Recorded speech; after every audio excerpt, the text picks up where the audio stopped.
This is Profound Conversations. I'm Walter Kerry Sankara, Dr. Kevin Washington, and I'm here with Lex Kelly. Lex Kelly, tell us about the business that you have, brother. You have this business that facilitates the growth and development and all kind of things wonderful within people. Tell us about this business. What is it called now? What is it? Vital Life, But Vital Links Counseling, Consulting, Vital Links Consulting. There we go.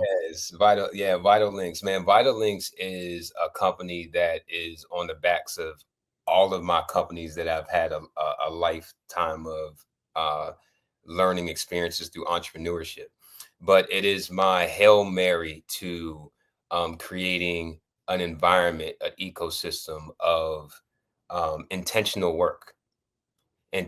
work where we pull back the veil of working for a fiat currency, or where we take the time to sit back and say, how can we work together but also take care of each other simultaneously? Mm, Can we bring something greater than in our own self personal interests into the fold when it comes down to building legacy and building business? And on top of that, why are we building? Where are we mm. building? It's taken That's true.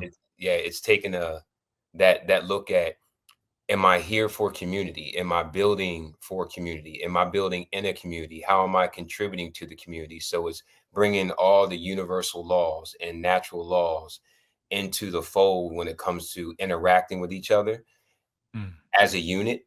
And then what is the common mission? What is the agreed upon mission that everyone is able to, on their own free will and accord, agree to move and work in that space? And what mm, projects can accomplish together? What type of impact can we make? Vital Links Consulting is about making an impact, mhm, and not only making an impact, but making um, a contribution mm. to something that's happening, and it's been happening way before we got here, and it's going to be happening way after. And that's just the growth process of humanity.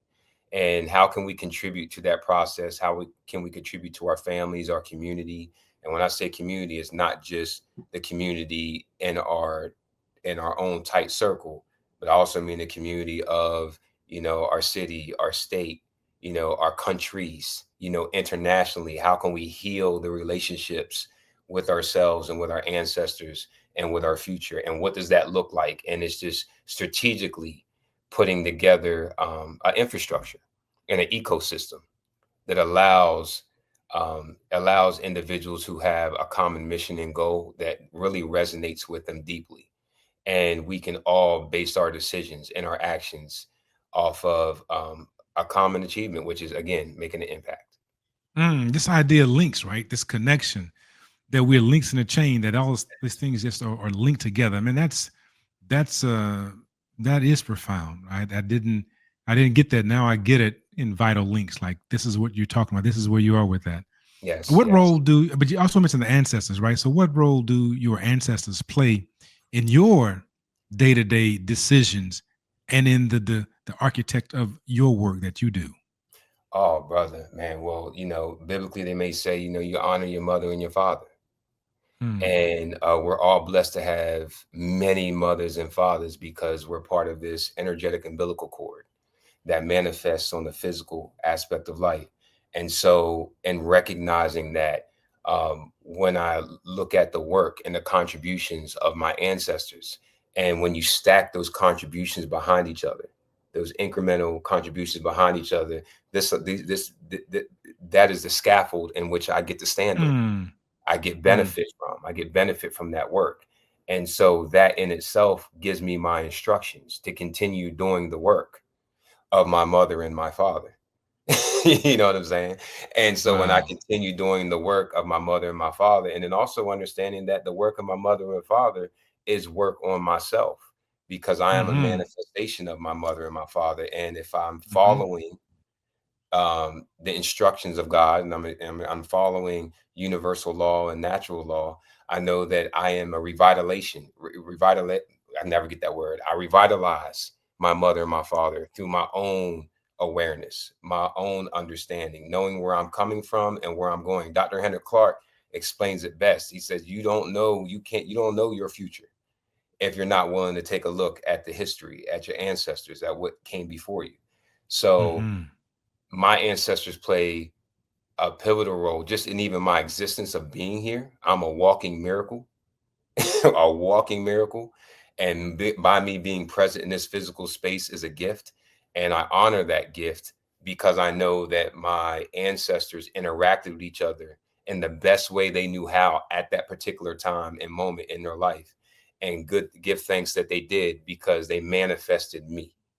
And whatever Hmm. work I can do and contribute and hand down to my children is a Hmm. result of them doing the same before me.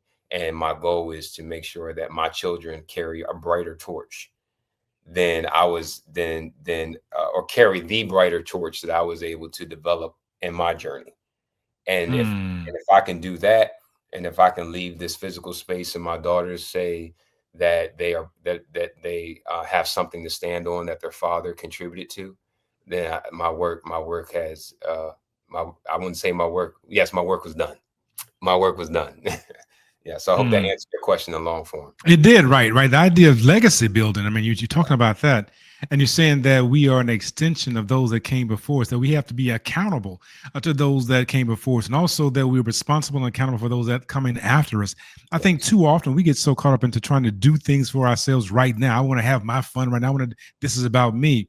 But you said that your life is in community. Community comprises of past, present, and future. It is very African centered, right? It's comprised of Yes. those that have gone before us, those that are around us right now, those that are yet to come. And so that's important, because the other thing we have to recognize is that when we do libations, it's written in the book of Tao Tep, is that we have to teach our children how to pour libation and to recognize their ancestors, because one day we will be an ancestor, and so they will know how to recognize and honor us, and they will know how to live life in a manner to be recognized and honored. And Yes. that's also what you're doing. So that's all of that's really, really, really rich. You have in the conversation, I think we talked about the issue of the idea of parent from a place of presence and Hmm. not a projection, right? We talked about that. I think that came up in one of our sessions. Hmm. How do we prepare? Because you already mentioned your children, and I know that there are times that you actually break away with your daughters, and and you go skating. And I know you had a birthday the other day, right? Just recently somebody had a Yeah, birthday. yeah. One of my daughter's birthday was yesterday, and then the next my daughter, who's a year younger, her birthday's next week. So they Irish Okay, twins to an extent. Yeah. that's what's up. And and I know that you break out and you go skating and Hmm. that kind of good stuff. And so you mentioned boxing, but you just said that you also skate, which is another piece. But that's all a part of parenting as Hmm. well. Is sometimes doing those things that we're comfortable with doing, and sometimes we're less comfortable doing it. I can tell you this: my youngest daughter um, likes roller coasters, Me too. and so her sister, older sister, 5 years older, would get on the various roller coasters with her. And this one time, I think the sister was afraid, or she'd broken off and gone to somebody else. And I'm not opposed to roller coasters. I just don't like the ones that go upside down. Hmm. And so this one went upside down, and it's like, this is not my thing. And here I am with my daughter, and I'm Baba, right? I'm dead. I got to figure this thing out. And so I get strapped in, Hmm. and here we go on ones that I don't prefer. I Yeah. don't like the ones that go upside. I didn't like the ones that went upside down. Hmm. And so, man, the whole time I'm just I'm in this panic mode. Boom, it takes off, and it was cool. Came off of it and was excited. And to this day, we still, my daughter, my wife, and I, we're constant roller coaster chasers. But the Yes. point I was making is that how our children are here to raise us as much as Yes. we're here to raise them, and how I Absolutely. was raised beyond a certain fear. What do Yes. you mean when you talk about the issue of parent from a place of presence and Hmm. not projection? And how do we prepare children to be spiritually and emotionally sovereign? Yes. So that is largely based off of like empathy and our ability, and I call it parental amnesia. What I learned about myself as a parent is And then also working with children. I've been working with children since I was almost 17, 18 years old. When I was a child, I was working with children. Working with children. Yeah. So I've always been working with children as a child, and working with children as a child, and working with children as an adult. Mm, So all three of those. But it's, I'm just reminding myself that my children have an experience.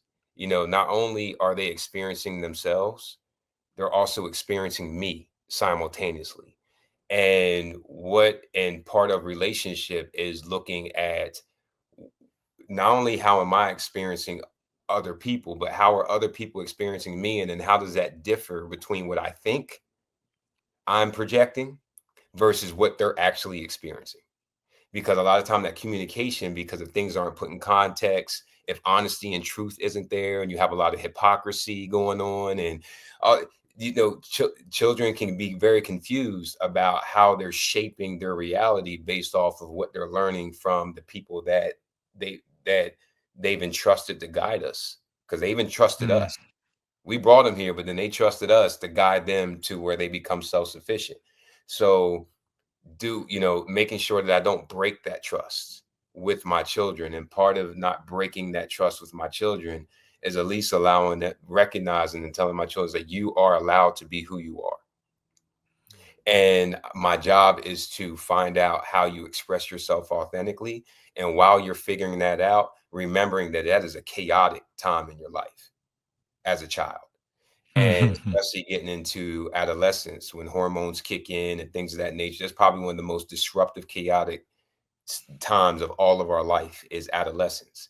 So that being said, making sure that when I interact with my children, I'm always doing a self check about who I am and who I'm being at the moment, and making sure that I'm being a safe space for my children versus mm, projecting onto them what my fears, projecting onto them what I think is going to happen to them, projecting onto them what I think is what consequences I think they're going to have based off of the chemistry of my own life. mhm, And ironically, I had a conversation today where the conversation of projecting came up. And I spoke about there's a difference between, projecting and validating. And then when I'm mm, able to validate, especially my daughters, when I'm able to listen to them and say, oh, wow, that is an experience. You are actually having an experience and validating it and letting them know that they're not crazy. Like, you're actually having this experience. And then able to take myself with that and remove the parental amnesia, put myself back in my child state, and then walk with my daughter as a child, but also as a guider, mm, because I've been able to handle my own. I was able to take care of my own young Lex, my own, my younger self. And because I've been able to walk with my younger self and provide a safe space for my younger self, it also simultaneously gave me the tools to walk with my daughters and mm, provide a safe space for them while they're experiencing themselves, and they can ask the tough questions, and they can ask the confusing questions, and I'm not going to redirect, and I'm not going to lie to them and act like the conversation is too mature for them. I'm able to mm, walk with them and break life down to them in a way that they can understand to the best of my ability. And if I mm, don't do well and explain it to them, I ask them to teach me. mm.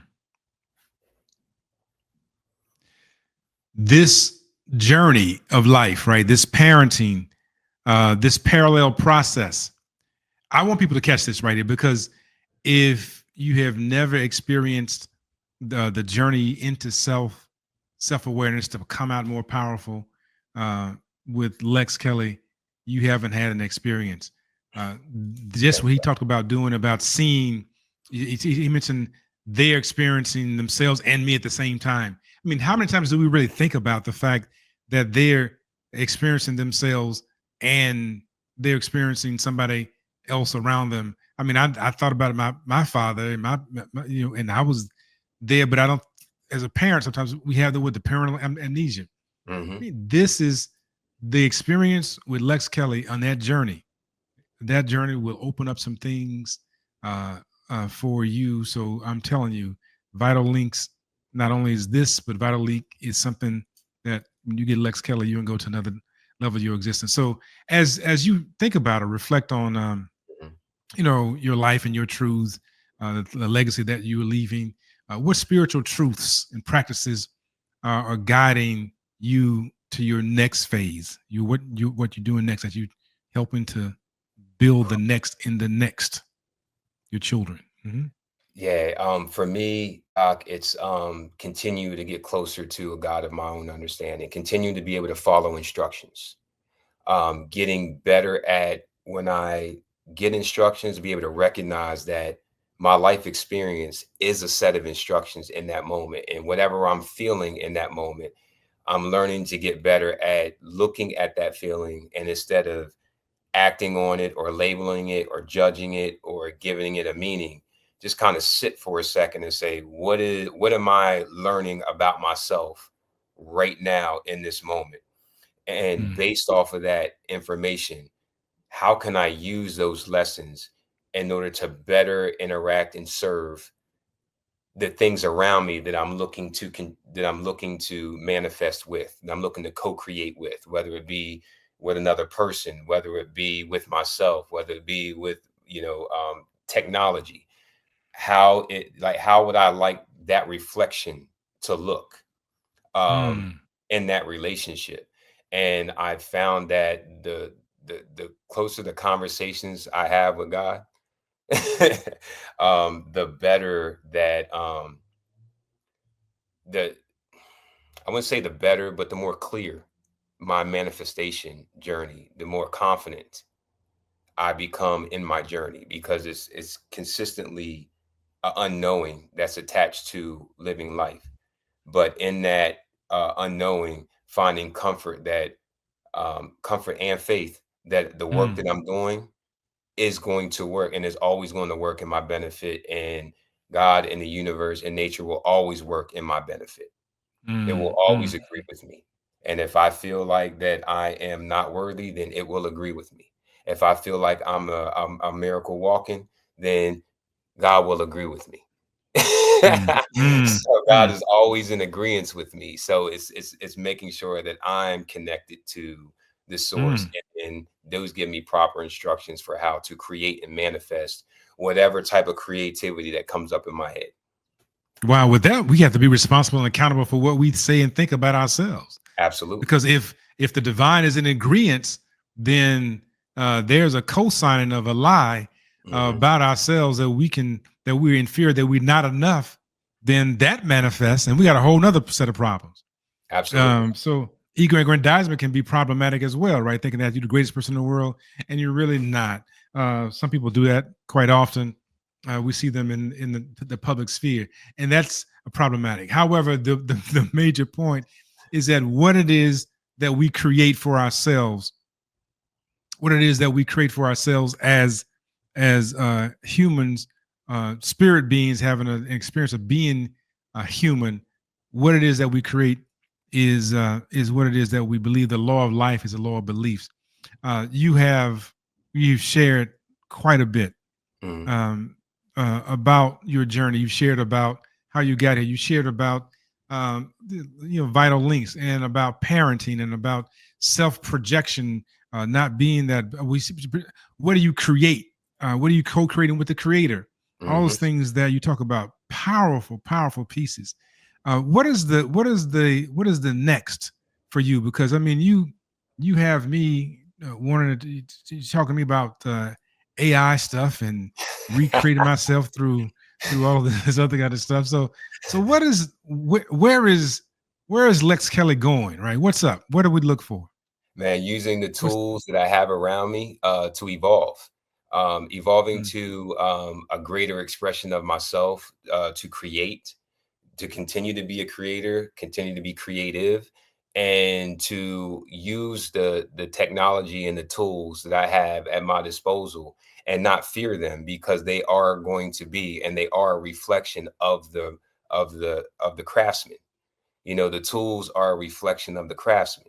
The craftsman is not a reflection of the tools, and especially if he's an architect. So for me, it's to continue to be a master architect of not only just myself, but also my community. And then mm, using all of the tools and the technology and advancements that we as human beings have been able to develop through growth and through knowledge and through information and through expansion. So that way we can continue to evolve and create a safer and a greater and a more profound space for our children and the generation coming behind me. So yes, AI is on it. And right now I'm developing courses on how to interact with AI, how to psychologically, how to spiritually and energetically interact with technology. A lot of people don't merge them together, but they are very close, So it's me, just hopefully, being able to express my knowledge and my information and speak to whoever is open to listening, you know, and hopefully I can serve and nurture and help people, look at life from different perspectives, especially look at technology and business and money and all aspects of life in ways that help serve us and serve the Mm. people that we're connected to. This is Lex Kelly. Lex Kelly, Vital Links Consulting. Hmm. He is a profound brother. Lex, you say that you have had a chance to interact with some of the most profound people uh, in your lifetime, Hmm. and that is because you are profound. You can only be in the space with those that you are actually deserving to be in the space of, and so you are a reflection of them, and they are of you.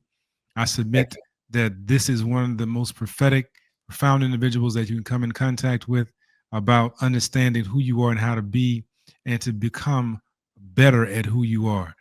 This vital links is important to recognize that we are a link in a chain, that we are connected to something greater than ourselves, that everything that we do, we're doing it because we are called to do it, but we're doing it because we are making sure that if it's done correctly, it would be better for those coming behind us. He said that he makes sure that there is a torch that is carried, that the carry that as he makes it bright, that his daughters have a bright torch to carry, and they have a bright torch to pass on to Mhm. the next generation, to the next group.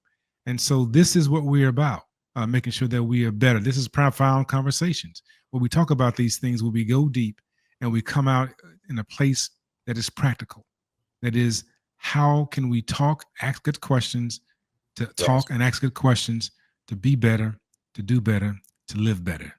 I am Mwata Kairi Senkara. This is Profound Conversations. Thank you.